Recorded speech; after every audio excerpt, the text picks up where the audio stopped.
Niining panahon nga ang putling ebanghelyo gihagis sa mga hiwi nga pagtulunan. Kinahanglan mo barug ang mga tinun-an ni Kristo sa pagpakigbisog sa paglaban sa pagtuo, nga magkausa ug alang sa tanang panahong gihatag sa Dios ngadto sa iyang katawan.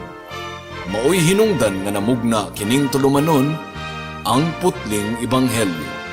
30 minutos nga pagsabwag sa tinuod nga ebanghelyo.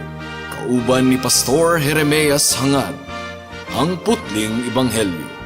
Tulumanon nga gihatod kaninyo sa Herald of Grace Radio Ministries Philippines. Ang putling ebanghelyo.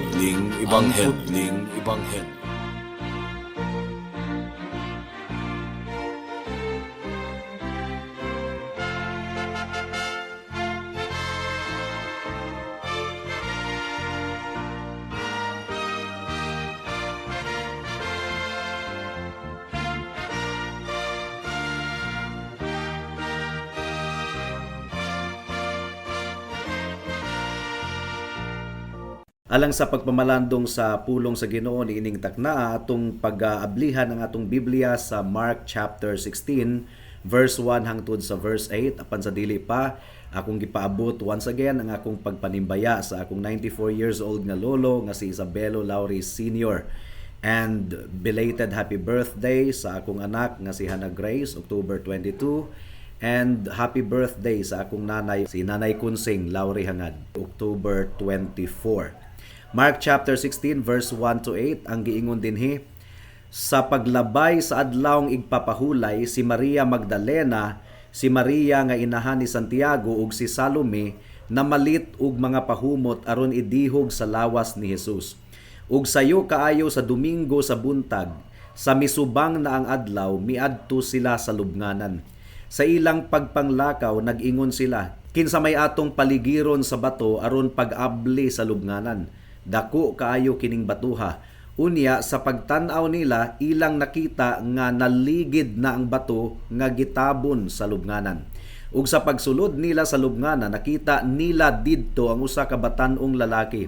Naglingkod siya sa tuo nga daplin ug nagsulob og putling sapot nga taas. Ug nangalisang sila. Apan miingon siya kanila, ayaw kamo kahadlok, nangita kamo kang Jesus nga taga Nazaret, ang gilansang sa krus, wala na siya dinhi. Nabanhaw siya, tanawa ang ilang gibutangan kaniya. Lakaw hinuon kamo ug suginli ang iyang mga tinunan. Lakip si Pedro nga si Jesus naguna kaninyo sa Galilea. Didto inyo siyang makita, sumala sa iyang gisulti kaninyo. Busa nanagan sila sa ilang pagpanggula gikan sa lubnganan tungod sa kakulba ug kalisang. Ug wala sila manulti kang bisan kinsa kay nahadlok man sila. May the Lord bless the proclamation of His word at this moment. Now finally mga kaigsuunan, midangat na kita sa pinakakatapusang kapitulo sa Ebanghelyo sumala ni Marcos. Ug adunay debate mahitungod sa ending niini nga gospel book mga kaigsuunan. Ang mga naunang English translations, ang katapusan niini nga chapter didto pa sa verse 20, Mark chapter 16 verse 20. Ug nag-include kini sa karaan nga Geneva Bible, maingon man usab ang King James version of the Bible mga kaigsuunan. And basically matag English translation sa wala pa moabot ang ika-20 ka siglo. Ang ending sa mga Bible naa sa Mark chapter 16 verse 20. Apan ang mga bag-ong mga translations nagtuo nga ang ending niini nga chapter taman ra sa verse 8 ug gamay nga bahin sa verse 16. Ug kini nga mga translations dunay annotation nga gibutang sa ilalom sa page ni ana nga chapter nga nag-ingon, some of the earliest manuscripts do not include verses 9 hangtod sa 20. Ang textual criticism mga kaigsunan mao kini ang trabaho sa pag-examine sa mga karaan nga mga balasahon aron makabot ang pinaka-sakto nga teksto sa Biblia possible. Now, nagtuo kita nga valid ang gipangbuhat sa textual criticism, pero dili ko kumbinsido nga ang bersikulo 9 hangtod sa 20 dili kabahin sa original nga biblical text ug dili kabahin sa pulong sa Ginoo. Kini nga mga bersikulo gidawat gayod sa iglesia sa sayo nga kapanahunan mga kaigsunan, bisan pa ang atong confession of faith nagakutlo niini nga bahin sa Mark chapter 16 verse 9 hangtod sa 20. So nagpasabot nga ang atong mga kauban, mga katigulangan sa iglesia nagatuo gayod ug nagaila nga kini kabahin sa Biblia. Now gumikan sa estado niini nga mga bersikulo sa kasaysayan sa iglesia ang atong pagtuon sa Mark chapter 16 adto gyud nato tapuson sa verse 20 mga kaigsunan. Ang bersikulo 1 hangtod sa 14 nagabatbat kini mahitungod sa mahimayaong panghitabo sa pagkabanhaw sa atong Ginoong Hesukristo ug ang iyang pagpakita sa iyang mga disciples human siya mabanhaw. Kung mohunong kita sa verse 8 lamang, wala kitay record mahitungod sa pagpakita sa atong Ginoo sa iyang mga disciples human siya mabanhaw. Now, ang verse 15 ug 16 mao kini ang Great Commission, mao kini ang tahas nga gihatag sa Ginoo sumala sa naha-record ni Marcos ug usa kini ka powerful declaration sa panalangin ug mga tunglo sa ebanghelyo. And finally, sa bersikulo 17 hangtod sa 20, they are a powerful reminder of the signs of the apostolic office mga kaigsunan. So, sa atong pag-entrada sa chapter 16, we come to the account of our Lord's great victory over the grave. Nagmadaugon ang atong Ginoo batok sa kamatayon gumikan kay siya nabanhaw. Ug ang record ni Marcos walay kalainan sa uban nga mga gospels, kang Matthew, kang Lucas ug kang Juan. Niining taknaa mga kaigsuunan atong pagatun-an ang mahinungdanon kaayong papel sa mga kababaihan sa kinabuhi ug buluhaton sa atong Ginoong Hesukristo. Ug importante gayud kaayo kini nga pagtuon gumikan kay niadtong unang siglo. Gamay ra kayo og papel ang mga kababaihan sa ilang katilingban. And yet si Kristo ug ang Kristyanismo nagaila sa bugat nga papel nga gibuhat sa mga kababaihan. Nakita nato kini sa pagpakig-istorya sa Ginoo kauban ang babaeng Samarianhon didto sa Atabay, John chapter 4 verse 27. Niadtong higayuna nahibalik ang mga tinun-an ni Jesus ug naktingala sila pag-ayo sa pagkakita nila nga nakigsulti siya sa usa ka babayi. Apan walay usa kanila nga nakapangutana sa babayi kung unsa iyang gusto. Unang utana kang Jesus nganong nakig-istorya siya sa babayi. So sa katilingban ni adtong panahuna, bawal nga makig-istorya ang mga babae sa lalaki bisan pa sa publiko. Pero ang mga kababaihan adunay mahinungdanon kaayong papel sa kinabuhi sa atong Ginoong Hesukristo. Sumala sa nahasulat sa Luke chapter 8 verse 1 to 3. Ang giingon dinhi, wala madugay miadto si Jesus sa kalungsuran ug sa kabalangayan diin nagwali siya sa maayong balita mahitungod sa paghari sa Dios. Mikuyog kaniya ang 12 katinun-an ug pipila sa mga babayi nga naayo gikan sa daotang mga espiritu ug sa mga balatian. Sila mao si Maria nga ginganlag Magdalena nga gikan kaniya gipagula ang 7 ka yawa. Si Juana ang asawa ni Kusa nga opisyal ni Herodes, si Susana ug daghan pang mga babayi nga mitabang kang Jesus ug sa iyang mga tinun-an pinaagi sa ilang katigayunan. So you see, mahinungdanon de usab ang papel sa mga kababaihan sa buluhaton sa atong Ginoong Hesukristo.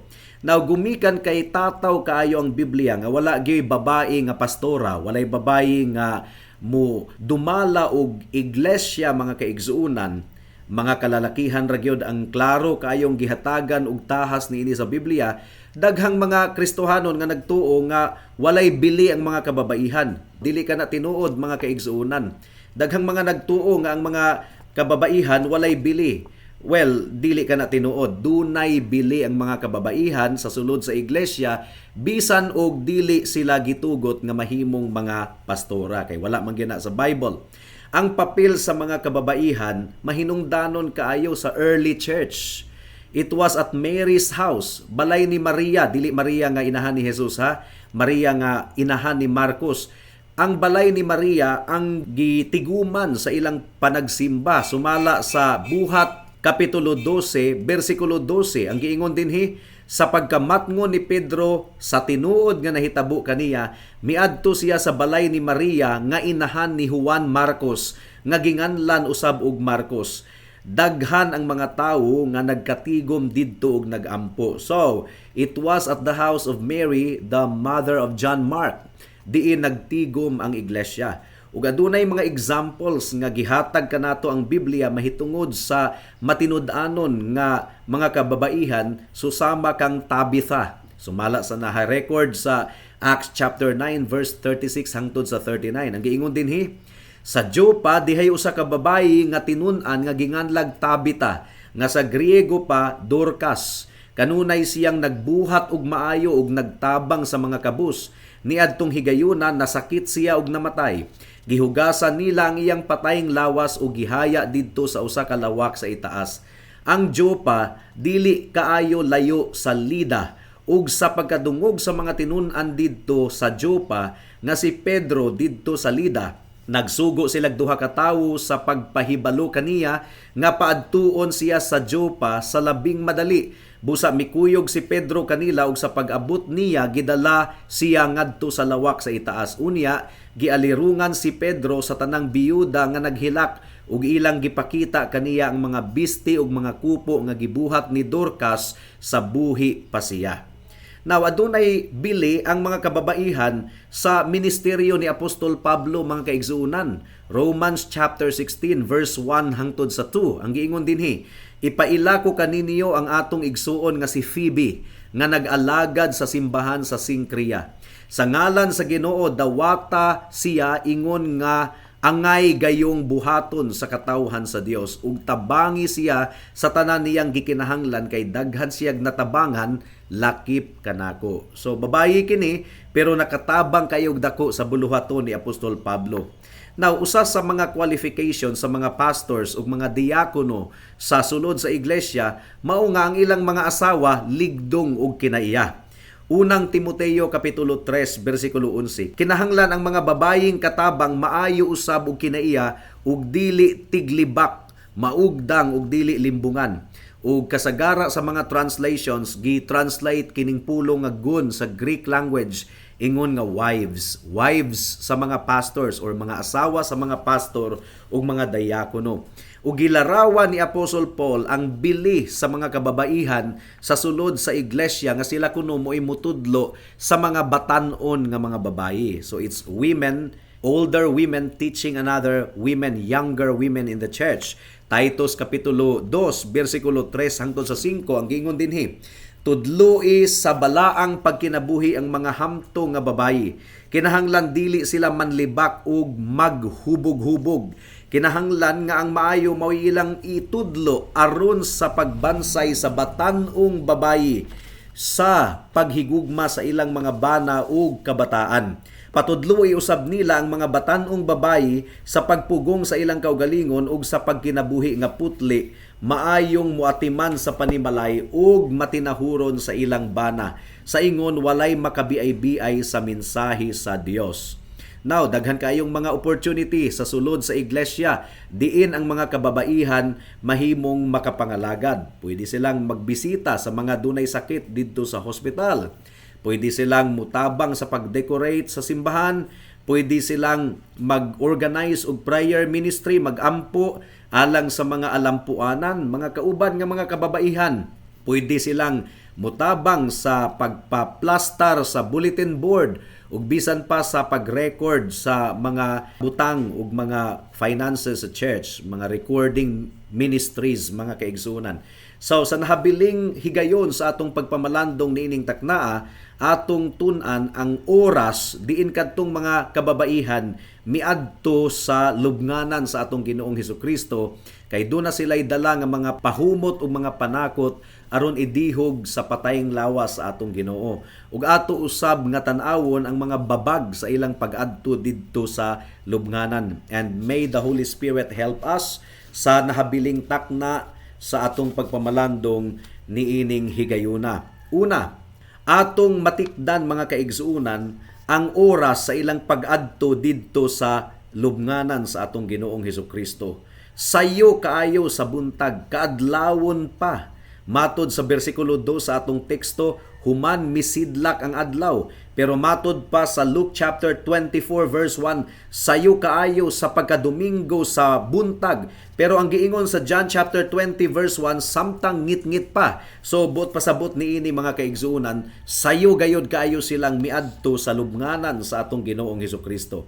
Di ba nagpakita kini sa ilang dedikasyon alang sa atong Ginoo?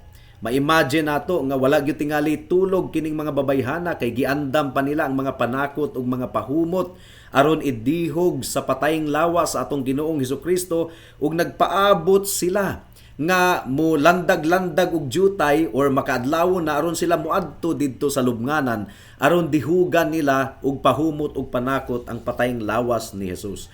Ang ilang paghigugma alang sa atong Ginoong Hesukristo maoy nagdumala sa ilang kinabuhi. Ug nakita nato kini didto sa balay ni Simon nga sanglahon nga adunay babayi nga gipasundaya gayud niya ang iyang mahal kaayo nga gugma sa atong Ginoo. Mark chapter 14 verse 3. Didto si Jesus sa Betania sa balay ni Simon nga sanlahon. Samtang nagkaon siya, miabot ang usa ka babayi nga may dalang tibod nga alabastro.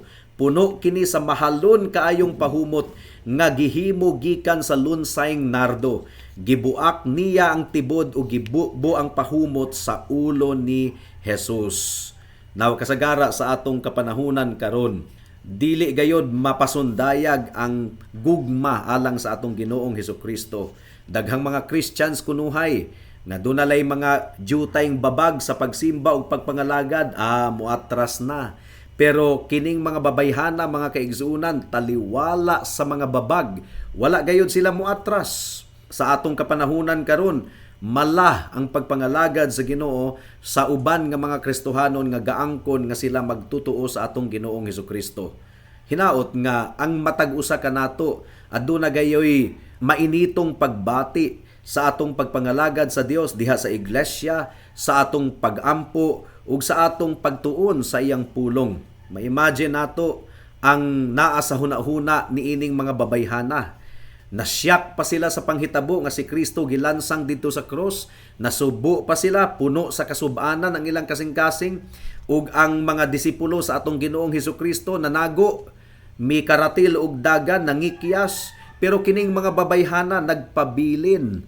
Nagpabilin sila, wala sila nagpalayo og ilang nasaksihan ang nahitabo, mga kaigsuunan. Ang pag-anto sa atong Ginoong Hesukristo nga ilang gihigugma, ila gayong nasaksihan ug wala sila mitalikod, mga kaigsuunan. Ang ilang tumong sa pag-adto sa lubnganan sa atong Ginoong Hesukristo mao nga madihugan og insakto ang atong Ginoo sumala sa kustumbre sa paglubong ni adtong panahona. Gumikan kay wala sila'y panahon nga buhaton kini ni adtong Friday evening. Mark chapter 16 verse 1. Sa paglabay sa adlawng igpapahulay si Maria Magdalena, si Maria nga inahan ni Santiago ug si Salome na malit og mga pahumot aron idihog sa lawas ni Jesus. Mao pod kini gibuhat ni Nicodemos, iyang gi-applyan og usa ka gatos nga pounds nga gibug-aton nga mga pinamala nga mga panakot ug giputos ni Nicodemos ang lawas sa atong Ginoong Hesukristo kauban ni adto nga mga panakot sumala sa John chapter 19 verse 39 to 40. Pero kining mga babayhana gusto nilang dugangan katong mga panakot nga gibuhat ni Nicodemos. Basin di ay pod ug wa sila masayod nga gibuhat na kadto ni Nicodemos kay wa man sila mag-istoryahanay. John chapter 19 verse 39 to 40. Ug si Nicodemo ang nakikita kang Jesus usa ni ana kagabi mikuyog kaniya dala ang sinagol nga herba nga mira ug sabila nga ang gidaghanon mukabat og mga 50 ka kilo. Unya gikuha nilang duha ang lawas ni Jesus ug ilang giputos ug panapton nga lino uban ang mga herba nga mauman kini ang nabatasan sa mga Hudiyo sa pag-andam sa minatay alang sa paglubong. Now kining mga dedicated nga mga kababaihan, wala gayod sila nagpapugong sa ilang pagdihog sa lawas sa atong Ginoong Hesukristo. Apan tan-awo nato ang ikaduhang punto. Adunay mga babag sa ilang pag-adto sa lubnganan ni Jesus. Pero bisan pa ni adto nga mga babag, wa gayod sila gapapugong, mga kaigsuunan. So, ang giingon sa verse 3, sa ilang pagpanglakaw, nag-ingnanay sila, kinsa may atong paligiron sa bato, aron pag-abli sa lubnganan. So, obvious kaayo, ang pinakaunang babag, kinsa may muligid sa bato. Kay dako kaayo kining batuha, ug dili kini kaya sa kusog ni adtong mga babayhana. Pero miadto gihapon sila. Mangita tingali sila paagi, unsaon nila pagligid ang bato. Surely, ato gayod nga mapamalandungan nga ang mga babag ni ining mga babayhana wa gyud nila tagda gumikan sa ilang dedikasyon ug paghigugma sa atong Ginoong Hesukristo. So, ang katong mga babayhana muatras na unta, dili na lang kita mangadto kay bugat man kaayo tong bato, pero wa sila nagpapugong mga kaigsuunan. Miadto gayud sila ug determinado sila nga ilang ligiron kadtong maong bato aron makasulod sila sa lubnganan ug ilang madihugan ang patayng lawas sa atong Ginoong Hesukristo.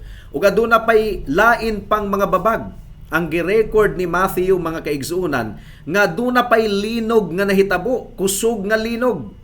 Ug nakahatag gayud kadto siguro og kahadlok sa ilang kasing-kasing ug hunahuna ikaduhang higayon nga naglinog sulod sa tulo ka adlaw sumala sa Matthew chapter 28 verse 2. Unya sa kalit dihay kusog nga linog ug usa ka anghel sa Ginoo ang mikunsad gikan sa langit, giligid niya ang bato ug milingkod siya niini. Ug ayaw kalimti ang mga gwardya mga kaigsuunan, 600 soldiers ang gipagwardya. Unsaon man nila paglusot sa mga gwardya? So, taliwala ni ana nga mga babag, wa gayod sila nagpapugong mga kaigsuunan, gumikan sa ilang dedikasyon sa atong Ginoong Hesukristo. Nagsalig sila sa probidensya sa atong Dios ug ang Dios wala sila gipakyas.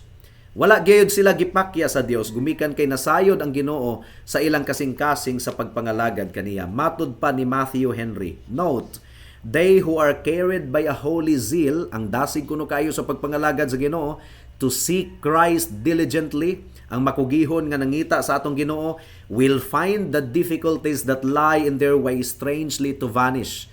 Murag ang Ginoo mo'y mutangtang sa mga babag in a miraculous way, and themselves helped over them beyond their expectation. Ug mo kini ang nahitabo ni adtong mga babayhana. Kadtong mga babayhana, maisugon gayod sila isip ekspresyon sa ilang paghigugma sa atong Ginoong Hesukristo. They were bold while most of the disciples fled except John the Beloved mga kaigsuunan. Nangikyas ang mga disciples gawas ni Juan, pero kining mga babayhana, they were there. The entire ordeal of the Lord Jesus Christ. Tuwara gyud sila dito, wala sila mibiya. Mark chapter 15 verse 40, didto may pipila usab ka babayi nga nagpaantaw ug uban kanila si Salome, si Maria Magdalena ug si Maria nga inahan sa batan-ong Santiago ug ni Jose. Ug gitaho ni Juan mga kaigsuunan that at least for a while kining mga babayhana miduol gayod sa tiilan sa krus sa atong Ginoong Hesukristo. So wala sila mahadlok. John chapter 19 verse 25 ang giingon dinhi, duol sa krus ni Jesus nagbarog ang iyang inahan ug ang igsuon sa iyang inahan si Maria nga asawa ni Cleophas ug si Maria Magdalena. So atong nakaplagan or atong namatikdan sa pagkabanhaw sa atong Ginoong Hesukristo niadtong sayo sa Domingo sa buntag, makita gayud nato ang paghigugma ni ining mga babayhana sa atong Ginoo. Ila kining gi-demonstrate kung unsa gayud ang kinabuhi nga nakasentro sa atong Ginoong Hesukristo. Sa ilang pag-adto didto sa lubnganan, usa lamang ang sulod sa ilang hunahuna ug kasing-kasing, si Kristo. Ug wala gayoy babag nga makapugong kanila sa ilang pagpangalagad sa atong Ginoong Hesukristo. Ang pangutana niini mga kaigsuunan, kumusta ang imong kinabuhi? Nakasentro ba kini kang Kristo? Usa sa distinctive mark sa atong church, mao nga Christ-centered kini. Pero ang atong church dili mahimong Christ-centered kung ang mga miyembro, ang kinabuhi sa mga miyembro dili Christ-centered, dili nakasentro sa atong Ginoong Hesukristo. Ang imong kinabuhi ba igsuon nakasentro sa atong Ginoong Hesukristo? Ang imong kinabuhi ba nadagit sa gugma sa atong Ginoong Hesukristo? Ang matag area ba sa imong kinabuhi muingon ba nga duna gayoy dakong kulang kung wala si Kristo? Ug ang tanang kakulangon sa akong kinabuhi ang kasulbaran niini naara gyud kang Kristo. Pangitaa siya igsuon. Higugmaa siya igsuon. Pag-ampok, simbaha ang atong buhi nga Dios. Dayiga siya, saligi siya, alagari siya ug pagkinabuhi alang kaniya. Hinaot nga ang balang espiritu mo'y magatabang kanato nga mabuhat nato kini for the rest of our lives. Now, sa mga higala nato nga wala pagayod sa atong Ginoong Hesukristo, kinahanglang masayran ninyo nga kung wala mo kang Kristo, alagad mo ni Satanas or mga sulugoon mo ni Satanas. Si Satanas ang inyong gialagaran. There are only two choices. Duhara ang kapilian, mga kaigsunan. It's either you are with God fighting against Satan or you are with Satan fighting against God. Kung ikaw nagkinabuhi sa imong sala, wala kay pakabana sa imong kalag, wala kay pakabana sa eternidad, klaro kaayo nga ikaw sulugoon ni Satanas, alagad ni Satanas. Kinahanglang maghinulsol ka sa imong sala, higala. Talikdi ang imong sala, talikdi ang kalibutan, ug dangop kang Kristo, salig lamang sa iyang hamili nga dugo nga mo'y magalimpyo sa tanan nimong sala ug saligi ang iyang pagkamatarong nga mao'y isulob kanimo aron ikaw makabaton og kaluwasan. Naubuhata kini karon dayon kay basin ug ugma ulahin na ang tanan. Magampo kita. Salamat o Dios ni ining taknaa ug among gipangayo nga gitandog nimo ang kasing-kasing hunahuna sa among mga kahigalaan ug mga kaigsuonan ni ining hamubo nga pamalandong. Ug hinaot nga mudangat kini sa tinuod nga kaluwasan ug tinuod nga pagkaila kanimo o Ginoong Hesukristo. And this we pray in Jesus' name. Amen.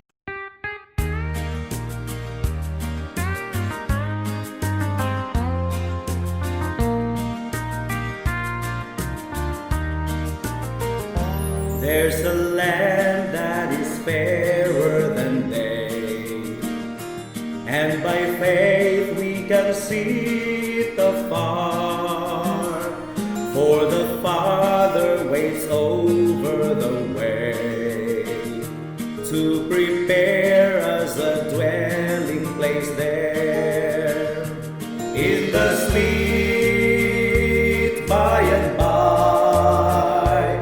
We shall meet on that beautiful shore in the sweet by and by. We shall meet on that beautiful shore.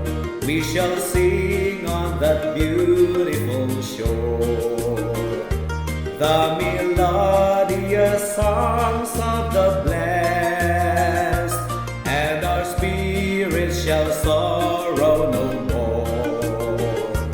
Not a sigh for the blessing of rest in the sweet by and by.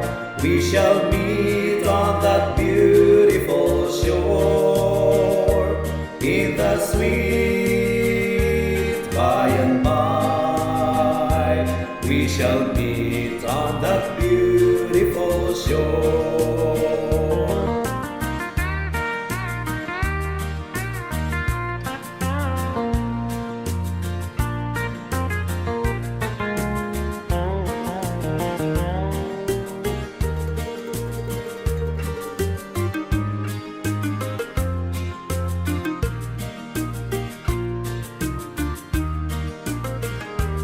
To our bountiful Father above, we will offer our tribute of praise for the glorious gift of His love and the blessings that hallow our days in the sweet by and by.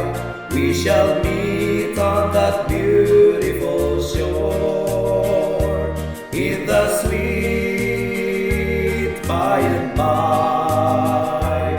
We shall meet on that beautiful shore. We shall meet on that beautiful shore.